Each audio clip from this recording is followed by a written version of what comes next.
The rain had started just as Emily Carter stepped out of the taxi, her heels clicking against the wet pavement outside the tall glass building in downtown Chicago. She checked the address again on her phone to be sure she hadn't made a mistake. No mistake. Hartwell Investments.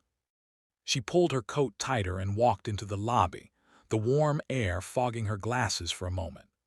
The building smelled faintly of polished wood and expensive perfume, the kind of place where people talked in low voices and deals worth millions were made before lunch. Emily wasn't nervous about meetings anymore.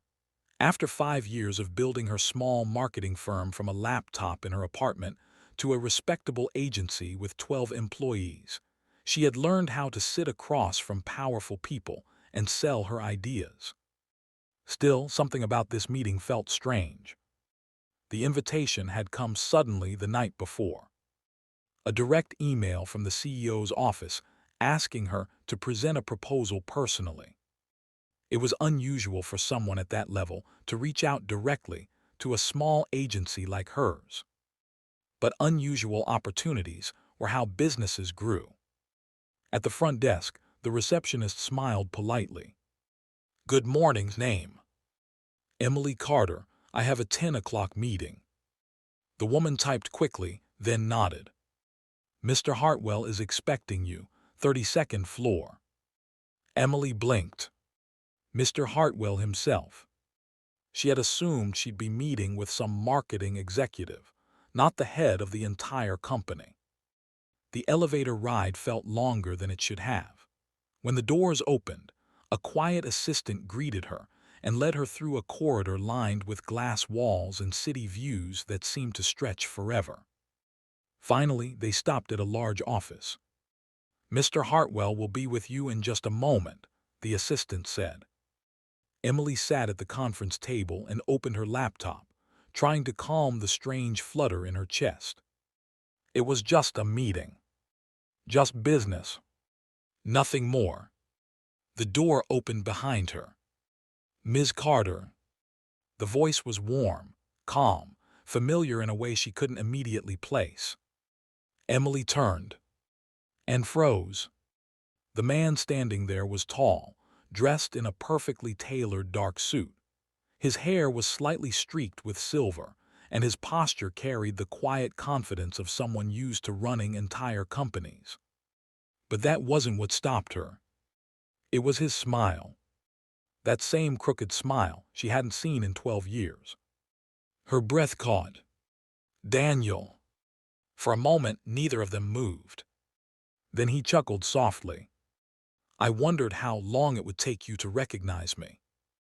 Emily stared, her mind struggling to connect the memory of a college boy in worn jeans with the billionaire standing in front of her. Daniel Hartwell. Her first love. The man who had disappeared from her life without explanation. "You're the CEO," she managed. Daniel leaned casually against the table. Guilty. 1,000 questions crashed through her mind at once. Why hadn't he told her? Why now? Why this meeting? "You didn't know it was me when you accepted?" he asked. "No," Emily said quickly. "I thought it was just a business meeting." Daniel's smile softened slightly. "It is." She crossed her arms, trying to steady herself. "You disappeared 12 years ago, Daniel. No calls, no explanations, nothing." He didn't look surprised. "I know. And now you invite me here like it's a normal business appointment." For the first time, something serious flickered in his eyes. "I needed to see you." Emily laughed once, though there was no humor in it. "You could have started with a message." "It wouldn't have worked," he said quietly. She opened her laptop abruptly. "Well, since I'm here, we might as well do the presentation." Daniel studied her for a moment, as if weighing whether to say something else. Then he nodded and took a seat across from her. Emily forced herself into professional mode. Slides, market data, branding strategy. Her voice became steady again, confident just like in every other meeting. but every few seconds she caught him watching her. Not like a businessman evaluating a proposal, like someone remembering something he had lost. When she finished, the room was quiet. Finally, Daniel spoke. "You've done well." Emily closed her laptop. "I worked hard." "I know you did." She met his eyes. "Then you know I didn't need your charity." A faint smile appeared again. "This isn't charity, Emily. Your proposal is excellent." She hesitated. "Then why did you really call me here?" Daniel leaned back slightly. "That," he said, "is a longer story." Emily's chest tightened. She had the strange feeling this meeting had never been about marketing. Not really.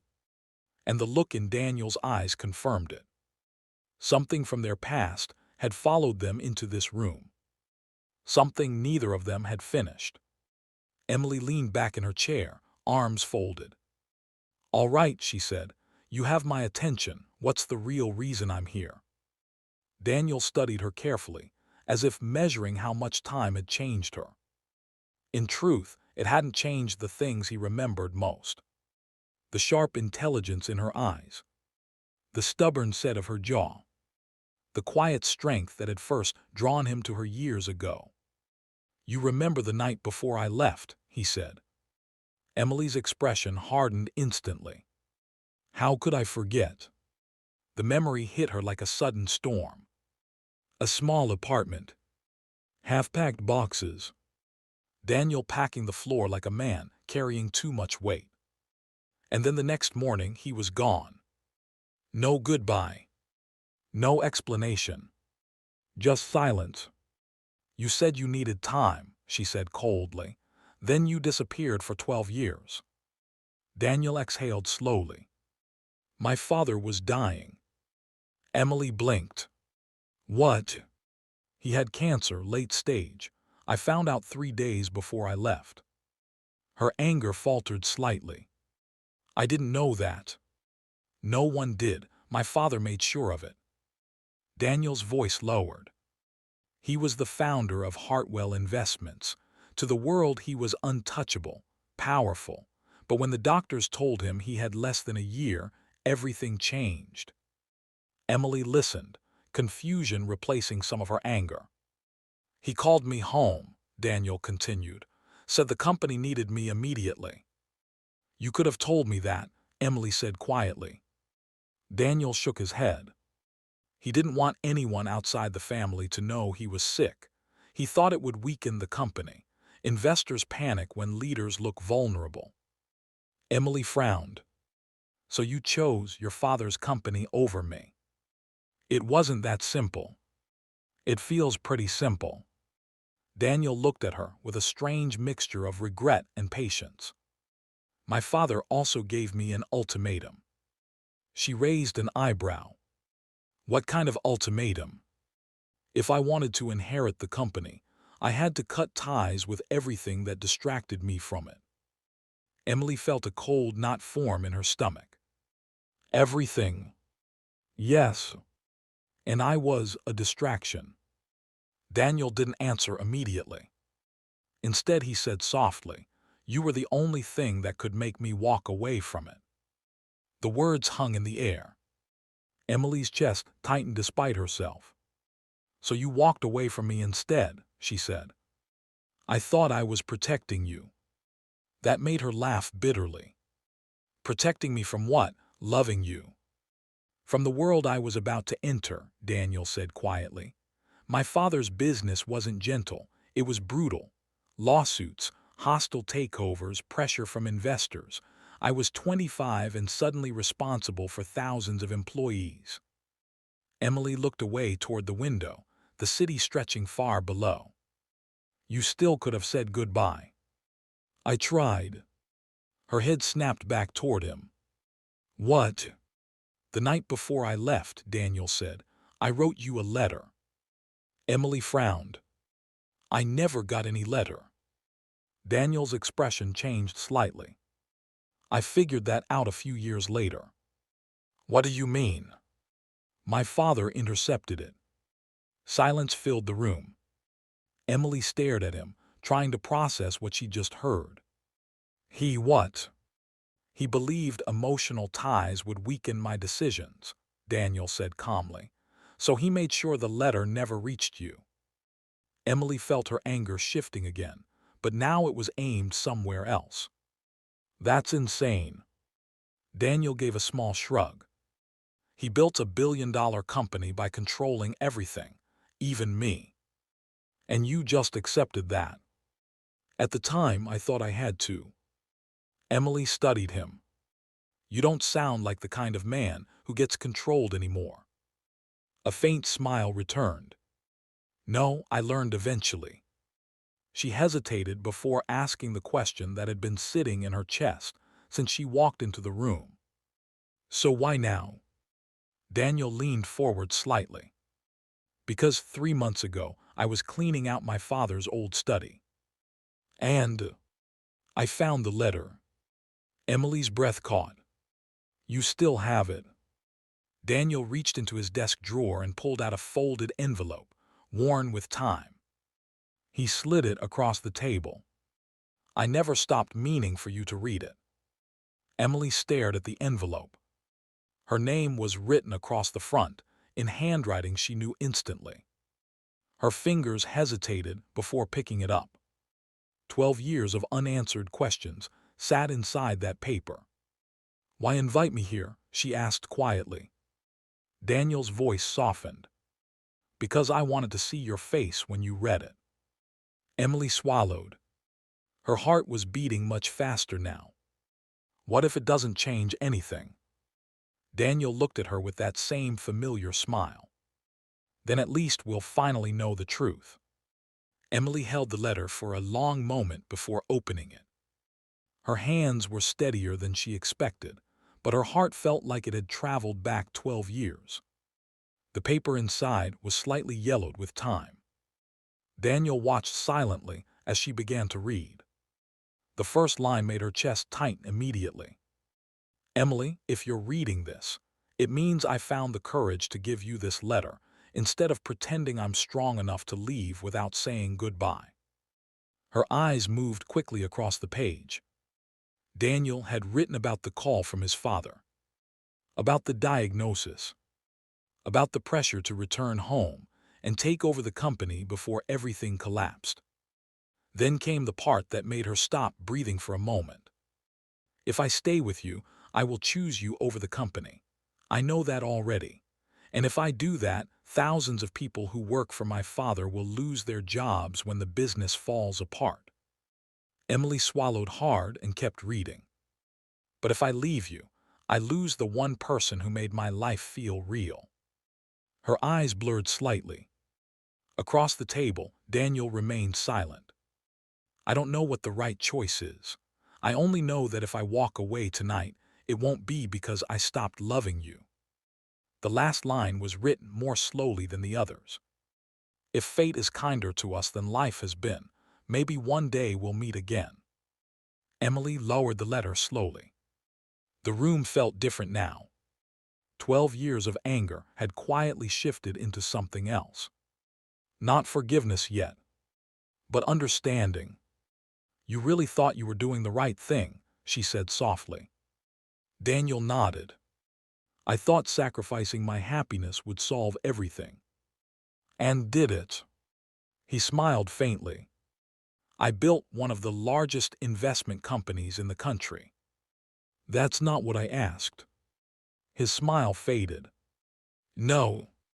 Emily studied him. The confident billionaire in front of her suddenly looked a little like the young man she had known years ago. Why invite me now? She asked again. Daniel leaned forward, resting his hands on the table. Because after I found that letter, I realized something. What? I never actually chose the company over you. Emily frowned. What do you mean?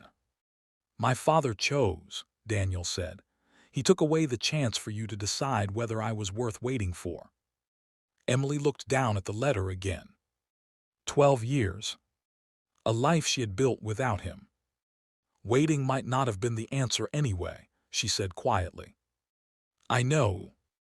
Daniel stood and walked toward the window, looking out over the city. I didn't call you here expecting everything to magically fix itself. Then what did you expect? He turned back toward her. Closure. Emily raised an eyebrow. You built a $1 billion company, and you needed closure. Daniel smiled again, that same crooked smile she remembered. Turns out money doesn't fix unfinished stories. She couldn't help it. A small laugh escaped her. For the first time since she walked in, the tension between them eased. So what now? She asked. Daniel walked back to the table. Well, professionally speaking, I'd like to hire your agency. Emily tilted her head. Professionally speaking. Yes. And personally speaking. Daniel met her eyes. That depends. On what? Whether you'd ever consider having dinner with an old college boyfriend. Emily leaned back in her chair, pretending to think. 12 years is a long time. I know. You disappeared without warning. I know. You made me cry for about 6 months. Daniel winced slightly. I definitely know that. She watched him for another moment. Then she folded the letter carefully and placed it back on the table. I suppose one dinner wouldn't kill me. Daniel's smile widened. That's the most hopeful thing you've said since you walked in. Emily stood and gathered her laptop. Don't get too excited. This is still a business relationship. Of course. And if your company tries to micromanage my agency the way your father micromanaged your life, we're done. Daniel laughed. Deal. She walked toward the door, then paused. Daniel. Yes. Emily held up the letter. I'm keeping this. You should. She studied his face one more time. That same smile. The one she recognized the moment she walked into the room. The one that had once changed the course of her life. Maybe it would again. Or maybe it would just give them the ending they never got before. Either way, for the first time in 12 years, their story wasn't unfinished anymore. And as Emily stepped into the hallway, she realized something surprising. What she thought was just a business meeting might have been fate giving them another chance.